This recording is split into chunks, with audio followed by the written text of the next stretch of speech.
उत्तराखंड में महज 4 महीनों के भीतर 3 मुख्यमंत्री बदले जा चुके हैं। प्रदेश के मुख्यमंत्री जितनी तेजी से बदले, क्या उतनी तेजी से प्रदेश में व्यवस्थाएं दुरुस्त हो पाई?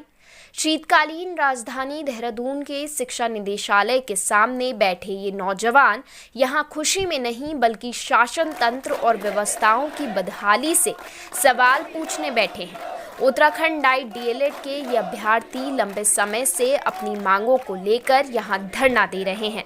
प्राइमरी स्कूल टीचर बनने के ख्वाब बुनते ये लोग आज इतने मजबूर क्यों हैं? चलिए जानेंगे इन्हीं से। सर, कितने दिनों से बैठे हैं आप यहाँ पर? मैम 6 तारीख से यहाँ पे बैठे हुए हैं और यही डिमांड सरकार से कर रहे हैं कि प्राथमिक शिक्षक भर्ती को जल्द से जल्द पूरा कीजिए।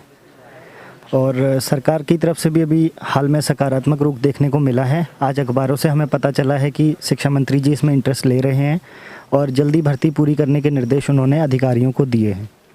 प्रदेश में अब जो मुख्यमंत्री है वो एक युवा मुख्यमंत्री है, क्या कुछ उम्मीदें हैं उनसे? मैं युवा मुख्यमंत्री जी के विधानसभा क्षेत्र से ही आता हूँ। काफ़ी उम्मीदें हैं उनसे और उनसे भी हम मिल रहे हैं, अलग अलग सोर्सेज से मिले हुए हैं। तो उनकी तरफ से भी ये विश्वास जताया है कि इस भर्ती को हम जल्दी पूरा करेंगे और सरकार इसको लेके गंभीर है। मतलब पॉजिटिव रिस्पांस लग रहा है आपको? अभी पिछले दिनों में सुनने को लगा है कि कुछ पॉजिटिव सरकार इसमें करेगी और शायद अधिकारियों को भी उन्होंने निर्देशित किया है।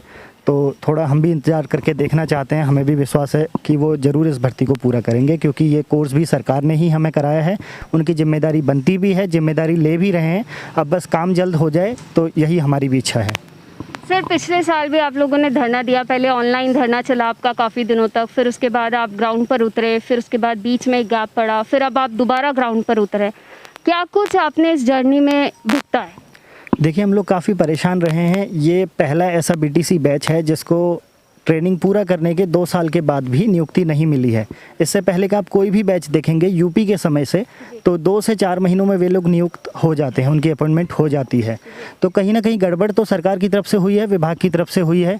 तो जिम्मेदारी इनको लेनी चाहिए थी, थोड़ी देरी से ही सही, लेकिन अब समझ में आ रहा है तो अच्छी बात है। और हम लोगों ने काफ़ी कुछ खोया है, काफ़ी मेहनत करी है। अपने घरों से दूर आकर इस तरह से बैठना वाकई चुनौतीपूर्ण होता है, लेकिन फिर भी हम बैठे रहेंगे जब तक नियुक्ति नहीं होती है। तो सिस्टम को किस तरीके से देखते हैं आप? देखिए, सिस्टम सरकारी सिस्टम जैसा कि उसकी इमेज बनी ही हुई है, उसी तरह से हमने भी देखा इसको कि एक पूरी प्रोसेस थी, बिल्कुल क्लीन प्रोसेस थी। हम उसके तहत सेलेक्ट होके आए, हमारा अपॉइंटमेंट गवर्नमेंट ने किया, एग्ज़ाम कराया। उसके बाद में बीच ट्रेनिंग के दौरान इन्होंने रूल चेंज कर दिए और उसमें ध्यान नहीं रखा कि जो इनका रनिंग बैच है उसको किस तरीके से उन रूल से सेव किया जाए।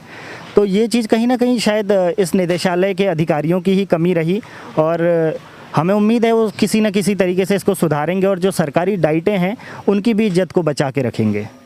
प्राइमरी स्कूल टीचर बनने के ख्वाब के बीच में आप यहाँ ग्राउंड पर उतरकर अपनी मजबूरी और ये कह सकते हैं कि बदहाली का रोना रो रहे हैं एक तरह से। और उसी बीच आप जब इस कोर्स को परस्यू कर रहे थे, उसी दौरान जो है रूल्स को चेंज किया गया, जैसे आपने भी कहा, और भी शायद प्रदेशों के बच्चों को भी इसमें जगह दी गई। उस चीज़ को आप कैसे देखते हैं? इसमें क्या चीज़ था कि पहले जब हम लोगों ने एग्ज़ाम क्वालिफाई किया और हमें ट्रेनिंग के लिए चुना गया, तो रूल कहते थे कि जिसने डाइट से ट्रेनिंग ली है वही केवल अपॉइंटमेंट ले सकता है। लेकिन बीच में हाई कोर्ट की कुछ रूलिंग हुई और उसके बाद में गवर्नमेंट को फोर्स होना पड़ा रूल्स को चेंज करने के लिए। एक ही कमी मैं कहूँगा कि इसमें गवर्नमेंट की तरफ से रही कि डाइट से जिन लोगों ने ट्रेनिंग किया उनको बचाने के लिए गवर्नमेंट के पास में ऑप्शंस थे। हाई कोर्ट के फैसले का पालन भी हो जाता और गवर्नमेंट डाइट्स की इज्जत भी रख लेती और डाइट से जिन्हें ट्रेन कर रही है उनको भी नियुक्ति दे सकती थी। लेकिन कुछ कमी रही। अब वे अधिकारी हैं भी नहीं तो ज़्यादा कुछ इसमें कहा भी नहीं जा सकता और काफ़ी देर भी हो चुकी है। सर, उत्तराखंड में 6 महीने बाद चुनाव है। क्या लगता है, अगर जैसे 4.5 सालों में जो व्यवस्थाएं दुरुस्त नहीं हो पाई, लगता है कि चुनाव के आते आते वो दुरुस्त हो पाएंगे? चुनाव को बिल्कुल 6 महीने बचे हुए हैं और तीसरे मुख्यमंत्री आ चुके हैं। तो पहले दिन से ही युवाओं की भर्ती, बेरोजगारी पे बोल तो रहे हैं और इस बीच कुछ भर्तियां भी आई हैं। तो हमें उम्मीद है और शायद वो कुछ करें इस पे। पिछले जो मुख्यमंत्री थे, एक को तो समय ही नहीं मिला और जो सबसे पहले थे उनके समय में कुछ भी बेरोजगारी को लेके या फिर युवाओं को लेके कुछ विशेष तो मुझे नहीं लगता है कि हुआ। और अभी जो मुख्यमंत्री हैं, क्योंकि वे कह रहे हैं, कुछ विज्ञापन इस बीच आए हैं, अब उनको पूरा भी कराए, यही सरकार की जिम्मेदारी है।